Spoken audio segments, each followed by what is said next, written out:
श्री सीताराम जी सरकार की जय। श्री हनुमान जी महाराज की जय। श्री गौरी शंकर भगवान की जय।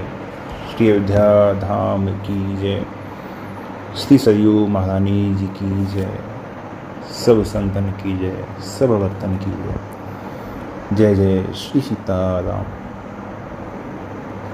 आज के दिन थोड़ा समय आप सभी लोगों के पास भी कम रहता है क्योंकि महाराज जी का पाठ भी होना है, इसलिए थोड़ा ही समय लूँगा मैं आप सभी का। एक संत हुए हैं श्री रज्जब जी महाराज, और उनका एक दोहा मैं कई बार आप सभी के सामने कहता हूँ। चारों वेद ढंढोर के अंत कहोगे राम, सो रज्जब पहले कहो एते ही में काम। चारों वेद ढंढोर के, चारों वेद पढ़ लो, वेद की ऋचाओं का, एक एक वेद की ऋचाओं का पाठ करो, उसका मूल अर्थ निकालो, उसका संक्षेप में या विस्तार से वर्णन करो, उनको समझो, वेदों के तत्व को जानो, वेद के ज्ञान को समझो, बहुत कुछ है। और उनके बाद भी, और उन सबको सोचने के बाद, समझने के बाद, जानने के बाद क्या होगा अंत में? अंत कहोगे राम। अंत में इसी निष्कर्ष पर पहुंचोगे कि भाई राम राम कह लो, सब हो गया। तो रज्जब जी कह रहे हैं, तो फिर सो रज्जब पहले कहो इतने ही में काम। तो जो अंत में करना ही है उसको पहले ही कर लो ना। सो रज्जब पहले कहो, तो भाई पहले ही राम राम कर लो। क्या जरूरत है वेदों को पढ़ने की? क्या जरूरत है कर्म कांडों में फंसने की? क्या जरूरत है माया के प्रपंचों में फंसने की? पहले ही राम राम कर लो। रज्जब जी कहते हैं, राम रस पीजिए रे, पिए सब सुख होए। राम जी के नाम के रस को पीने से सब सुख की प्राप्ति होती है। पीवत ही पातक कटे, सब संतन दिशि जोए। निशिदिन सुमरन कीजिए, तन मन प्राण समोए। जन्म सुफल साई मिले, सोई जपि साधु होए। जन्म सफल हो जाएगा, उनकी प्राप्ति हो जाएगी, है ना। सोई जपि साधु होए, साधुता प्राप्त हो जाएगी। सब कुछ कब हो जाएगा? जब राम नाम रस पीजिए, जब राम जी के नाम के रस को पिया जाएगा। नाम जप करना, नाम लेना अलग चीज है, और नाम के रस का पान करना वो अलग चीज है। हनुमान जी महाराज के लिए क्या आता है? रघुचरित सुनबे को रसिया, और राम नाम के रसिया हैं, भगवान के चरित्र को सुनने के रसिया हैं। तो जो नाम के रस लेने की बात आती है ना, ये अलग चीज़ है। और नाम जप करना, नाम लेना, नाम का उच्चारण करना, ये अलग चीज़ है। भगवान के नाम के उच्चारण के समय यदि हृदय द्रवित हो जाए, आंखों से प्रेम का आंसू बहने लगे, शरीर पुलकायमान हो जाए, शरीर का रोम रोम पुलकित हो जाए, तो क्या समझना चाहिए कि भाई अब जो है नाम सिद्ध हो गया। नाम सिद्ध हो गया अर्थात नाम के प्रति जो प्रेम होना चाहिए, नाम का जो रस आना चाहिए, वो आने लगा। गोस्वामी जी ने कहा भी है, हिय फाटहु फूटहु नयन, हृदय फट जाए, वो नेत्र फूट जाए। हिय फाटहु फूटहु नयन, जरऊ सुतन कही काम, वो शरीर जल के भस्म हो जाए, वो किसी काम का नहीं है। जब ही सब ही पुल कई नहीं, तुलसी सुमित राम, है ना। जो राम जी के नाम को सुनकर द्रवित नहीं होता, जिन नेत्रों से अश्रुधार नहीं बहती,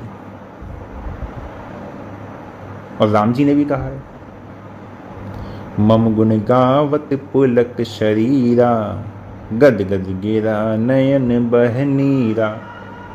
मेरे गुणों का गायन करने से जिसका शरीर पुलकित हो जाए, नेत्रों से अश्रुधार बह चले, वही मेरा प्रेमी है। चलिए, गोस्वामी जी ने कह दिया, राम जी ने भी कह दिया, लेकिन कहीं इसका उदाहरण मिलता है क्या कि हाँ किसी के शरीर की ऐसी स्थिति हो? कहीं कोई ऐसा उदाहरण? बिल्कुल है। प्रेम मूर्ति श्री रामचरणों के अनन्य अनुरागी श्री भरतलाल जी, भरत जी को तो ये प्रेम की स्थिति सहज प्राप्त थी। नंदीग्राम में जब जी पर्णकुटी में जब वास कर रहे हैं, तो उस समय की उनकी जिस दशा का वर्णन है वो भक्ति की पराकाष्ठा है। पुलक गात ही ऐसी रघुवीरू, जी है नाम जप लोचन नीरू। नेत्रों से अश्रुधार बह चला, जीवन नाम का जप कर रही है। पुलक गात, पुलकित है शरीर की रोमावली। ही ऐसी है रघुवीर, राम जी का नाम ले रहे हैं, हे राम जी, हे सीता जी। तब जाके भरत जी को राम जी का दर्शन हुआ 14 वर्ष के बाद। हम सभी भगवान के भक्त हैं, भगवान के दर्शन की इच्छा रखते हैं, तो कम से कम हमें अपने हृदय की इतनी तो परीक्षा लेनी चाहिए कि भाई जब तक नाम जप में शरीर पुलकायमान नहीं होता है ना, आंखों से आंसू नहीं निकलते, तब तक भक्ति में कमी माननी चाहिए कि हाँ हमारी भक्ति में भी कमी है, और तब तक भक्ति में कमी मानकर आगे बढ़ने का प्रयास करते रहना चाहिए। यदि इस प्रकार आगे बढ़ने का प्रयास करते रहेंगे तो भगवान नाम का जो उच्चारण है उसके प्रभाव से मन में जितने कुविचार हैं, जितनी भी दुराभिलाषाएं होती हैं, है ना, दुष्ट इच्छाएं होती हैं, विकार होते हैं, उन सब से मन मुक्त हो जाता है और निर्मल स्थिति को प्राप्त होता है। कब? जब निरंतर इस प्रयास में भगवान नाम का उच्चारण किया जाता है। धीरे धीरे सत्संग की ओर रुचि बढ़ती है। जो हमारा भक्ति मार्ग है, उस मार्ग में जितनी विघ्न हैं, बाधाएं हैं, वो भी धीरे धीरे दूर होती जाती हैं। और इस प्रकार नाम जपते जपते मन नाम जप का जो शीर्ष स्थिति है उसको प्राप्त करता है, और अंत में आंखों के सामने वही दिव्य स्वरूप, वही भगवान की दिव्य मनोरम मूर्ति, जिससे मनुष्य पूर्ण काम हो जाता है, कोई कामना नहीं रह जाती है, पूर्ण काम होकर मुक्त हो जाता है। गोस्वामी जी का तो विश्वास भी है कि भगवान नाम को हम जैसे चाहें वैसे ले सकते हैं, वो मंगल करने वाला है। तुलसी अपने राम को रीझ बजो या खींच, उल्टो सीधो जामी है खेत परे को बीज, भाव को भाव अनथ आलसहु, नाम जपत मंगल दिसि दसहु।